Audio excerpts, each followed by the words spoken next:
Hi, Jackie. So we were in here while Congressman Grayson was kind of thanking volunteers and staff, and you asked him a question but got a little emotional about your story. And as one of those people who didn't have insurance from the time I was 35 until I got Medicare because of a pre-existing condition, I really appreciate that.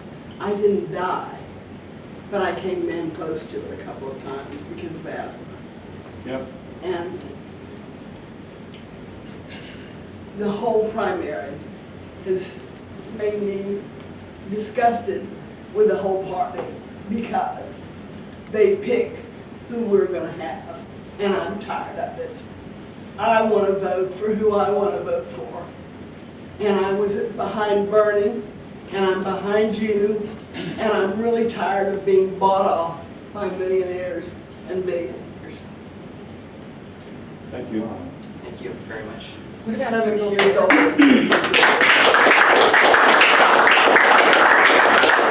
Tell us kind of what brought you to supporting the congressman, who's obviously in the home stretch now for Senate, and a little bit about your story. Well, basically, he's a progressive, and I'm for all the progressives. And my story was that when I was a single mother with 2 children, I was in real estate, and the real estate board canceled their broad policy, so I could no longer afford to get real insurance for myself. So from the time I was 35 until I was 65, I lived without insurance. And because I had asthma, I had a pre-existing condition. And there were times when I couldn't even see a doctor because I didn't have insurance, even if I paid up front. I had asthma so bad I could hardly breathe. And then what they did, I went to an internist who would let me come to see him. And what they did was they filled me full of steroids, didn't tell me what they were going to do to me. And then they had me on 16 different antibiotics in a period of about 5 months. And what that did was totally screw up my system. These steroids depressed me, didn't know that was going to happen, and also bloated me, didn't know that was going to happen, and depressed me, didn't know that was going to happen.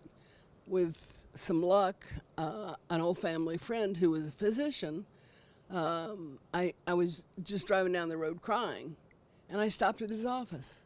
And he took me into his office, and we sat down, and he asked me what was going on, and I told him. And it turned out I was taking all the wrong medicine for what was happening to me. Doctors do that to you a lot of times. But he was an old friend, Digger. He's dead now. He was just a great guy. And he got me onto a prescription for fluoxetine, which was Prozac, which I was dead set against taking. But I was so depressed, I had to do something. And gradually, that corrected the situation. And then finally, I got insurance. I couldn't get insurance. My children had insurance from their father, but I had none from 35 until I got Social Security. Right, and if you could somehow manage to get it, you ended up paying more than a man your age with your medical history. The system was basically rampant discrimination. I was going to ask you, if you didn't have insurance, were they just helping you out with the medication? How'd you purchase it? I had to pay in cash. That's the only way I could go in to see a doctor, was to pay in cash up front. As a single mother, that's very, very difficult. No kidding. And so in addition to that, sometimes they would give me samples so that I didn't have to buy them. But otherwise, I literally would have died because I couldn't breathe. And I couldn't get into anybody that was a lung doctor. So no professionals, just what did I say he was? An internist. He was the only one that would see me, and he was a young internist, so. And the insurance you're talking about was Social Security, when you got onto Social Security? Yes, Social Security. And Medicare saved me. It's been unbelievable to be able to go to the doctor, and they check up on me. They want to know, they want to see me every 6 months. They don't charge me anything. They give me prescriptions. If something happens or I fell a few months ago and hit my face on the nightstand and woke up in the middle of the night, and I was on one of those beds that you have to step into. And so my face took the brunt of it. So they immediately let me in. They took care of me. They sent me for CAT scans. And when they did the CAT scans, they found out that I had sinus problem. I had not polyps, but something in my sinuses, so I had to have a sinus surgery. So it's just, now I can go to the hospital. Now I can go to a doctor. Now I can be treated. But, and how I made it through that long period of my life without dying is truly a miracle. Yeah, unfortunately, if you don't have a job because of the economic times, if you can't afford Obamacare, and you're not 65, you're pretty much shit out of luck. Shit out of luck is what I would say, yeah. And the problem was, I was always in sales. So I was always paid on commission. So I never knew if I was going to have money one month or not. So it was rocky. But I managed to put 2 kids through college. They have no debt. And I'm 70, so I've made it. What about coming up with these struggles for yourself? Was there any close calls not having insurance? If your kids had any any... Their father had to provide them with insurance, so they were covered. So I didn't have to worry about them. So as far as I was concerned, that was okay. As long as they were covered, I could deal with myself. What's interesting to me is, Congressman Grayson is facing Patrick Murphy. He's a corporate Democrat. Actually donated to Mitt Romney in 2007. And a lot of corporate Democrats, I will lump Hillary Clinton in there, talk a good game about preserving Social Security. A lot of them, we need to expand Social Security, but you saw President Obama, he was willing to put Social Security on the chopping block with this chain CPI business, which I won't even explain. Hillary Clinton is kind of known for, after an election, tweaking her position. Why is it so important to you that Alan Grayson goes from Congress to senator, compared to Patrick Murphy, who talks a good game about Social Security? Because we need progressives. And thank God the young people growing up now, the ones that are just beginning to vote, the ones between 20 and 30, they understand and they know. They backed Bernie, and hopefully they'll back Alan. Because we need progressives in Congress, not people bought and paid for by organizations. We need people who are independent thinkers and who will work for the people of the country, not the money of the country. It's really striking to me because in the last few days I was at a, I wouldn't say I was invited, but I was inside a brunch for Congresswoman Debbie Wasserman Schultz. Oh my God. So, listen, I'm about to be 30. I respect my elders. I love my grandma. I think you're great. But if I'm being honest, the average age was maybe 75 to 80. And a lot of the seniors I've met on the campaign trail, not through no malicious, it's not malicious, but they're a little disconnected. They've been drinking the Kool-Aid for way too long, because they're believing in the old things and the old ways, and they can't get past a new thinker.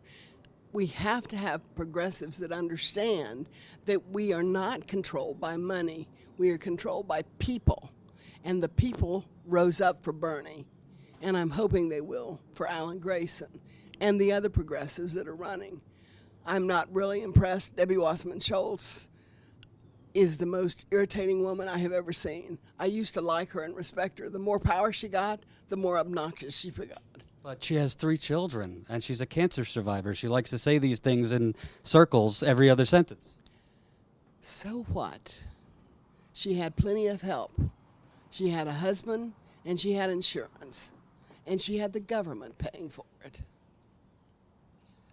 Do you think, you know, you're a wise 70-year-old, you said. Do you think the people, not just the older people, but the, you know, kind of establishment, people who are kind of doing okay in life, do you think it's more of a subconscious, like, I'm going to get mine? Or do you think they're just really being duped by these corporate Democrats? Both. I think it's both. I think they're safe. They've got their car. They've got their house. They're doing okay. They can go out to dinner, to the movies. Their kids are okay. They're in school. But they don't really want to fight because they're where they want to be. They're not concerned about 30% of the rest of the world who can't feed their children, who can't get health care, who can't have a place to live. There are a lot of homeless people out there. In fact, you're looking at one. I'm living in a house, a 1925 house. It's beautiful. I'm a realtor. I listed it. The people asked me to live in it and take care of it while they were gone. So because of that, I have a place to live. So I'm living in a $600,000 house, and I'm driving an 11-year-old Cadillac because it's paid for. But I'm one of the homeless. So if they came back, where would you go? They're not going to come back until I sell the house. And when I sell the house, I'll have enough money to hopefully get an apartment. But if I can't, I'll figure something else out. That's what I've been doing. Hopefully the children you took care of will take you in. I want to ask you, because I think that there's a lot of dispirited young people actually now that the person that they volunteered for, gave money to, endorsed Hillary Clinton. We could get into whether he should or shouldn't have. That's a different story. But you know, a lot of them feel like this movement and this revolution he talked about, no matter what they do, the establishment's going to win. You're someone with life experience. What's your message to them? You just have to keep taking one bite at a time out of the big old elephant. Because I was disappointed with Obama when he backed Hillary. I was disappointed with the primary situation because we didn't have an option.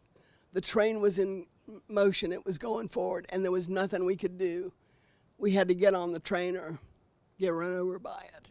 I'm really disappointed with his take on that. I'm disappointed because I thought he had more balls, quite frankly. And here at the end, when it doesn't really make any difference, does he have to go with a deal he made with her to give her Secretary of State? Does he have to really pay that back? Well, I actually think it's more the deal he made when Bill Clinton saved his ass in 2012. That DNC speech did a lot for Obama. Last question. Yes, As somebody who obviously went through a lot yourself, kind of single mother, what should people know about Alan Grayson? I know you don't maybe not know him that well, but there's been a caricature made of him by the corporate Democrats, by the Republicans. There's all these ridiculous... Alan Grayson has passed more legislature in the Congress and the House of Republicans than anybody else. He passes laws. He sticks his foot out. He trips the guy who's carrying the bag. Alan Grayson works for the people. He cares. He cares about people.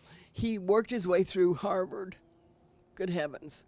Who did that besides Obama, that didn't have a father that was a president, vice president, or general? I mean, think about it. That's why I was so happy with him. Well, that's what Alan did. He worked his way through Harvard as a janitor and as a night watchman. That's integrity. That's integrity. And that's a willingness to do whatever it took to get the job done. And that's what he does and will do in the Senate if we can kick Patrick out, the golden boy, the crown prince. I'd like to step on his foot. And if you said Obama doesn't have balls, what would you suggest about Mr. Grayson? He wears large shoes. Thank you very much. I appreciate it. God bless you.